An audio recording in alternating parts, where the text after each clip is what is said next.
अस्सलाम वालेकुम फ्रेंड्स, कैसे हैं आप सब। उम्मीद करता हूँ आप सब खैरियत से होंगे। मैं हूँ तलहा हसन और आप देख रहे हैं क्रिएटेड टीवी चैनल।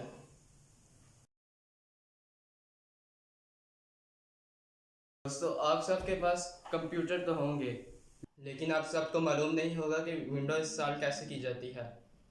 आज मैं आपको बताऊंगा विंडोज इंस्टॉलेशन का तरीका, जिससे आप शॉप्स पे जाने और पैसे खर्चने से बच सकते हैं। तो चलिए वीडियो स्टार्ट करते हैं। वीडियो स्टार्ट करने से पहले आप सबसे गुजारिश है कि वीडियो को पूरा देखें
और लाइक और कमेंट ज़रूर कीजिए और बताइए कि आज की पहली वीडियो आपको कैसी लगी।